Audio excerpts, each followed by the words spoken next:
जय श्री कृष्णा दोस्तों। आज मैं आपको एक बहुत ही बढ़िया कहानी सुनाने जा रही हूँ। अगर मेरी कहानी आपको अच्छी लगे तो मेरे चैनल को लाइक करें, सब्सक्राइब करें और शेयर करें। सालों पहले लखनपुर नाम के राज्य में भीमा नाम के राजा का शासन हुआ करता था।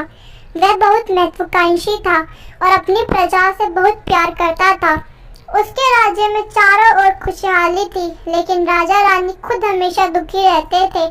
उनके पास धन दौलत शोहरत सब कुछ था, लेकिन उनकी संतान नहीं थी। संतान पाने के लिए राजा और रानी पूजा पाठ जप तप सब करके देख चुके थे, लेकिन कोई फायदा नहीं हुआ। एक दिन महर्षि के कहने पर राजा ने महायज्ञ कराने का फैसला लिया। यज्ञ और भगवान के प्रतापों से राजा को एक बहुत सुंदर कन्या की प्राप्ति हुई। राजा रानी के साथ पूरी प्रजा खुशी से झूमने लगी। राज्य में चारों तरफ खुशी का माहौल छा गया। राजा ने सारे नगरवासियों को पिता बनने की खुशी में भोज पर आमंत्रित किया। धीरे धीरे समय बीतने लगा। राजकुमारी बड़ी होने लगी। वह काफी सुंदर और गुणवान थी। राजा रानी उसे देखकर खुश रहने लगे, लेकिन एक दिन खुशी को मानो जैसे नजर लग गई। राजकुमारी बीमार पड़ गई।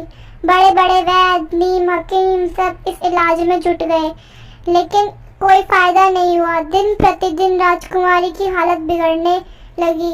राजकुमारी के ऊपर कोई दवा असर नहीं कर रही थी। राजा को लगने लगा कि एक बार फिर निसंतान हो जाएंगे। एक दिन दूर देश से एक वैद्य राजा के महल पहुंचा। देखने में वह अजीब सा था और उसे ठीक तरह से कपड़े भी नहीं पहने हुए थे, जिस वजह से सैनिकों ने उसे राजमहल में प्रवेश करने से रोक दिया। वैद्य ने राजा से एक बार मिलने की बहुत गुजारिश करते हुए कहा कि मैं राजकुमारी को ठीक कर सकता हूँ, लेकिन किसी ने उसकी बात पर यकीन नहीं किया। सैनिक उस वैद्य को राजा के पास लेकर गए। वैद्य ने सबसे पहले राजा को अपना परिचय दिया और कहा कि मैं आपकी बेटी को ठीक कर सकता हूँ।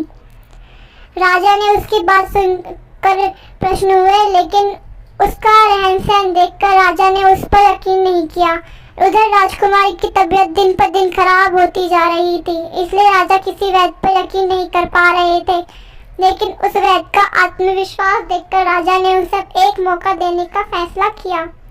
राजा ने वैद्य को बुला कर बोला कि अगर राजकुमारी ठीक नहीं हुई तो अंजाम भुगतने के लिए तैयार रहना। इस पर वैद्य ने बोला ठीक है, लेकिन अगर राजकुमारी ठीक हो गई तो मुझे क्या मिलेगा? राजा ने कहा जो मांगोगे मिलेगा। वैद्य राजी हो गया।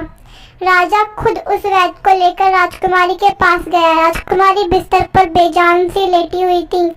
ऐसा लग रहा था जैसे किसी ने उसका सारा नूर निकाल लिया हो। चेहरा दर्द में डूबा पीला पड़ गया। वैद्य राजकुमारी के करीब पहुंचा, नब्ज टटोलने लगा। फिर उसने थैले से जड़ी बूटियों से तैयार दवा की पुड़िया निकाली और राजकुमारी के मुंह में डाल दी। वैद्य ने राजा और रानी से बोला कि आपकी बेटी जल्द ठीक हो जाएगी। वैद्य की बात सुनकर राजा रानी के मन में बेटी के ठीक होने की उम्मीद की किरण जग उठी। ऐसे ही इलाज करते हुए 2 महीने बीत गए। धीरे धीरे राजकुमारी की हालत में सुधार होने लगा।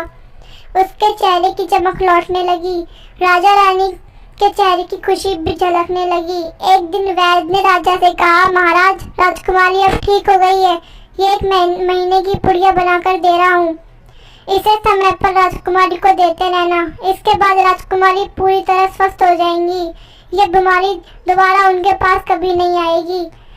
अगले दिन राजा ने वैद्य को अपने पास बुलाया और कहा कि वादे के मुताबिक मैं तुम्हें इनाम देना चाहता हूँ। बताओ तुम्हें क्या चाहिए? वैद्य बोला, सोच लीजिए राजा जी, आप अपने वादे पर कायम रह पाएंगे? राजा बोला, तुमने मेरी बेटी को स्वस्थ किया है, बोलो क्या मांगते हो? वैद्य ने मुस्कुराते हुए कहा, आपका आधा राज्य और बेटी का हाथ। इतना सुनते ही राजा आग बबूला हो गया। उसने कड़कते हुए कहा, तुम होश में तो हो? अगर तुमने मेरी बेटी के प्राणों की रक्षा ना की होती तो तुम अब तक यमलोक पहुंच गए होते। उसने सैनिकों को आदेश दिया कि इसे राज्य से बाहर निकाल दिया जाए। वैद्य कुटिलता से मुस्कुराते हुए वहां से चला गया। इस घटना के कुछ दिन ही बीते थे कि एक दिन फिर राजकुमारी की हालत बिगड़ गई। उसका शरीर नीला पड़ गया। आनन फानन में राजवैद्य को बुलाया गया। राजवैद्य ने बताया कि राजकुमारी को जहर दिया गया है। इसका तोड़ किसी के पास नहीं है। कुछ देर बाद राजकुमारी ने दम तोड़ दिया। पूरे राज्य में मातम छा गया। राजा रानी शोक में डूब गए। छानबीन में पता चला कि वैद्य ने राजकुमारी को 1 महीने खाने के लिए जो पुड़िया दी थी उसमें से एक पुड़िया में जहर था। वैद्य को पहले ही शक था कि राजा उसकी बात नहीं मानेगा, इसलिए उसने एक पुड़िया में जहर भरकर रखा था।